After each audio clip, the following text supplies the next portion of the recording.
অসহায় অটোচালক কবির প্রধানকে শ্বাসরোধ করে হত্যা করা হয় গতকাল বাদ আছর। ঘটনাটি ঘটে চাঁদপুর জেলার মতলব উত্তর উপজেলার 11 নং ফতেপুর ইউনিয়নের মান্দারতলী গ্রামের এই অটোচালককে গতকাল হত্যা করা হয়। তিনি বাড়ি থেকে বাদ আসর খেতে ধান বা জ্বালা লাগানোর উদ্দেশ্যে তিনি মাঠে গিয়েছিলেন, অর্থাৎ ধান ক্ষেতের যে কৃষি জমি সেই মাঠে গিয়েছিলেন। যাওয়ার পরে তখন বৃষ্টি হয়, তখনই তাকে দুর্বৃত্তরা শ্বাসরোধ করে হত্যা করা হয়। ঠিক এই মান্দারতলী গ্রামের এই কবির প্রধানেরই চাচা জনাব সলিমুল্লাহ লাবলু, যিনি সাবেক ইউপি সদস্য, একজন গুণী ব্যক্তিত্ব, সামাজিক ব্যক্তিত্ব এবং তিনি বাংলাদেশ জাতীয়তাবাদী দল বিএনপির তিনি রাজনীতির সাথে জড়িত ছিলেন। ঠিক তাকেও 2 বছর আগে তাকে এই শ্বাসরোধ করে হত্যা করা হয় গভীর রাতে। সেই সলিমুল্লাহ লাবলু, তার মামলা চলছে, এখনও পর্যন্ত তদন্ত চলছে, থানা থেকে সিআইডি থেকে পুলিশ, এভাবে হস্তান্তর প্রক্রিয়া হলেও এখনও পর্যন্ত আসামিরা ধরাছোঁয়ার বাইরে। বিচার কবে হবে সে তো অনেক দূর। ঠিক একই কায়দায় এই কবির প্রধানও নিহত হলো। তিনি 2 সন্তানের জনক। আমি প্রথমেই বলেছি তার 35 বছর বয়স। এখন এই যে লোকটাকে হত্যা করা হলো, আদৌ এই অসহায় পরিবারটি বিচার পাবে? যে সন্তানগুলো পিতৃহারা হয়েছে, তারা কি এই পিতার শোককে কাটিয়ে সত্যিকার অর্থে এই পিতার হত্যাকারীদের বিচার কি পাবে?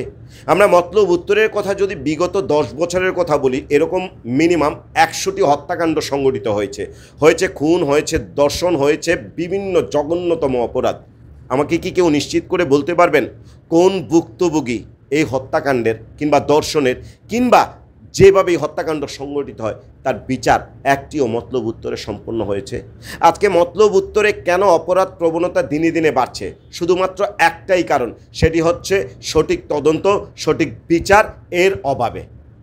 মূলত আসামিরা বিভিন্ন কৌশলে কায়দায় টাকা বিলিয়ে তারা আইনের বিভিন্ন ফাঁকফো করে তারা কিন্তু পার পেয়ে যায়।